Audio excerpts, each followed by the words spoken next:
ನಮ್ ಜೊತೆ ಇವತ್ತು ಈ ತರ ಆಗುತ್ತೆ ಅಂತ ಅನ್ಕೊಂಡಿರ್ಲಿಲ್ಲ. ಪೂರ್ತಿ ಬ್ಲಾಗ್ ನೋಡಿ ನಿಮ್ಗೆ ಗೊತ್ತಾಗುತ್ತೆ. Hey guys, welcome to my another mini blog. ನಾನು ನಿಮ್ಮ ಗಂಗಾವತಿ ಹುಡುಗ ಅನಿಲ್ ನಾಯಕ್. ನಮ್ ಸಾಹೇಬ್ ನೋಡಿದ್ರೆ ಬೆಳಗ್ಗೆ ಎಳ ಮುಖ ಮಾಡ್ಕೊಂಡು ನಿಂತಿದ್ದ. ನಮ್ ಆರಿಫ್ ಕೂಡ ಬಂದಿದ್ದ. ಅವ್ನ ಹಾಕೊಂಡು ನಾನು ಇವತ್ತು ಎಲ್ಲಿ ಹೋಗ್ತಿದ್ದೀನಿ ಅಂದ್ರೆ ಸಣಪುರ್ ಲೇಕ್ಗೆ. ಹೌದು, ಇವತ್ತು ನಾನು ನಿಮ್ಗೆ ಸಣಪುರ್ ಲೇಕ್ ಹತ್ರ ಒಂದು ಹಿಡನ್ ಪ್ಲೇಸ್ ತೋರಿಸ್ತೀನಿ, ಬನ್ನಿ. ಹೋಗ್ತಾ ಇರುವಾಗ ದಾರಿಲಿ ಗಾಡಿ ಕಟ್ ನಿಂತಿತ್ತು. ನಮ್ ಡ್ರೈವರ್ ಅನ್ನ ನೋಡಿದ್ರೆ ಕಷ್ಟ ಪಟ್ಕೊಂಡು ರಿಪೇರಿ ಮಾಡ್ತಾ ಇದ್ದ. ನಮ್ ಗಂಗಾವತಿ ರೋಡ್ ನೋಡಿ ಹೆಂಗಿದೆ. ಮೊನ್ನೆ ತಾನೇ ಹೊಸ ರೋಡ್ ಮಾಡಿದ್ರು, ಈಗ ಅದನ್ನ ಹೊಡೆದಾಕಿ ಮತ್ತೆ ಬ್ರಿಡ್ಜ್ ಕಟ್ಟೋ ಸಲಾಗಿ ರೋಡ್ ಅನ್ನೆಲ್ಲ ಹಾಳು ಮಾಡಾಕಿದ್ದಾರೆ. ಮಳೆಯಿಂದಾಗಿ ನೀರು ನಿಂತು ತುಂಗಾಭದ್ರಾ ಡ್ಯಾಮ್ ಆಗಿದೆ. ಹೊರಗಿಂದ ಬರೋ ಟೂರಿಸ್ಟ್ ಗಳು ಇಂತ ರೋಡ್ ಗಳನ್ನ ನೋಡಿದ್ರೆ ನಮ್ಮ ಗಂಗಾವತಿಗೆ ಕೆಟ್ಟ ಹೆಸರು ಬರುತ್ತೆ. ಈಗ ಸೀಸನ್ ಇರೋ ಕಾರಣದಿಂದ ನಮ್ ಕಡೆ ಈ ತರ ನೆಲ್ಲನ್ನ ರೋಡ್ ಸೈಡ್ ಅಲ್ಲಿ ಒಣಗಾಕಿರ್ತಾರೆ. ಈ ಟೈಮ್ ಅಲ್ಲಿ ಹಸಿರಿನಿಂದ ತುಂಬಿರೋ ಹೊಲ ಗದ್ದೆಗಳೆಲ್ಲ ಆರೆಂಜ್ ಕಲರ್ ಅಲ್ಲಿ ಚೇಂಜ್ ಆಗಿರುತ್ತೆ. ನಮ್ಮ ಗಂಗಾವತಿಲೇ ಇಂತ ವ್ಯೂ ನೋಡಕ್ ಸಿಗುವಾಗ ಬೇರೆ ಊರುಗಳಿಗೆಲ್ಲ ಹೋಗೋದು ಯಾಕೆ ಅನ್ಸುತ್ತೆ? ಬೇಕು ಅಂತ ಬಂದದಲ್ಲ, ದಾರಿ ತಪ್ಪಿ ಬಂದ.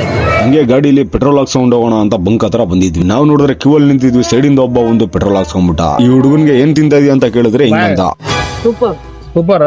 ಪೆಟ್ರೋಲ್ ಹಾಕ್ಸ್ಕೊಂಡು ಫೋನ್ ಪೇ ಮಾಡಿ ದಾರಿಲಿ ಹೋಗ್ತಾ ಇರುವಾಗ ಒಬ್ಬ ತಾತ ಸಿಕ್ಕಿದ್ರು. ತಾತ ಇದು ಬೆಂಗಳೂರಿಗೆ ಹಿಂಗೆ ಹೋದ್ರೆ ಬೆಂಗಳೂರು ಬರುತ್ತಾ ತಾತ ಅಂತ ಕೇಳಿದಿಕ್ಕೆ ಹಿಂಗೇ ಹೋದ್ರೆ ಕೈ ನೋವು ಬರ್ತದೆ ಅಂತ ಅಂದ್ರು.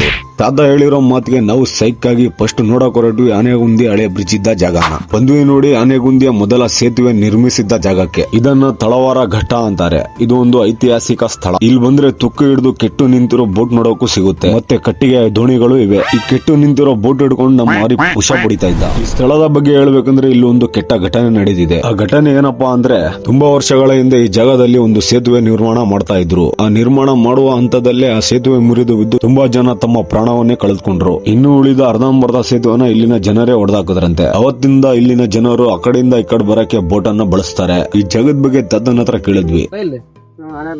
ಬಿಡ್ಬಿಟ್ರ ಅದ್ನು ಇಲ್ಲಿ ಶೂಟಿಂಗ್ ಆಯ್ತಂದಲ್ಲ ಪುನೀತ್ ರಾಜ್ಕುಮಾರ್ ಅಲ್ಲಿಗ ಮುಂದಾಗ ಅಲ್ಲ ಆಮೂಲಾಗ ನೋಡಿ, ನಮ್ಮ ಪುನೀತ್ ರಾಜ್ಕುಮಾರ್ ಸರ್ ರಣವಿಕ್ರಮ ಮೂವಿ ಕೂಡ ಇಲ್ಲೇ ಶೂಟ್ ಮಾಡಿದ್ದು. ಜನರನ್ನ ಮತ್ತೆ ವಾಹನಗಳನ್ನ ಇಲ್ಲಿಂದ ಅಲ್ಲಿಗೆ ಹೇಗೆ ಕರ್ಕೊಂಡು ಹೋಗ್ತಾರೆ ನೋಡಿ.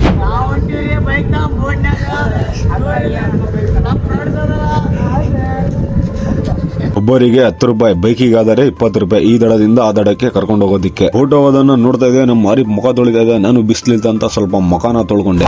ಮುಖ ತೊಳ್ಕೊಂಡು ಇಲ್ಲಿ ಬಂದು ನೋಡಿದ್ರೆ ನಮ್ಮ ಮಾರಿ ಹೂ ಕೀಳ್ತಾ ಇದ್ದ. ಇಲ್ಲಿ ಬಂದು ತುಂಬಾ ಹೊತ್ತಾಗಿತ್ತು ಅಂತ ನಾ ಈ ಜಾಗಕ್ಕೊಂದು ಬಾಯಿ ಹೇಳಿ ನಾವು ಕೂಡ ವಾಪಸ್ ಹೋದ್ವಿ. ದಾರಿಯಲ್ಲಿ ಹೋಗ್ತಿರುವಾಗ ನಮ್ಮ ಮಾರಿ ಹೊಟ್ಟೆ ಎಸಿತಾಯ್ತು ಅಂತ ಅದಕ್ಕೆ ಎಗ್ರೇಸ್ ಅಂಗಡಿ ಹತ್ರ ನಿಂದಿರ್ಸಿದ್ವಿ. ನಾನು ಊಟ ಮಾಡ್ಕೊಂಡ್ ಬಂದಿದ್ದೆ. ಅದಕ್ಕೆ ಆರಿಫ್ಗೊಂದು ಎಗ್ರೇಸ್ ಹೇಳಿ ಸ್ವಲ್ಪ ಈರುಳ್ಳಿ ತಂದಾಕಿದ್ರೆ ಹಿಂಗಂದ. ದೊಡ್ಡ ಇದೇನು ಗೋಡನ್ ಏನೋ ನಮ್ಮ ಆರಿಫ್ ಬೈ ಎಗ್ರೇಸ್ ತಿಂತ ಡಿ ಬಾಸ್ ಬಗ್ಗೆ ಒಂದು ಡೈಲಾಗ್ ಹೊಡೆದ ನೋಡಿ. ಡಿವೋರ್ಸ್ ದುಶ್ಮನ್ ಒಬ್ರ ಇಬ್ರ ದುಶ್ಮನ್ ಕಾಂದ್ರೆ ಊರ್ ತುಂಬಾ ಹೆಜ್ಜೆಗೆ ಅವನಿಗೆ ಒಂದ್ ವಂಚ ಆಗ್ತಾರೆ.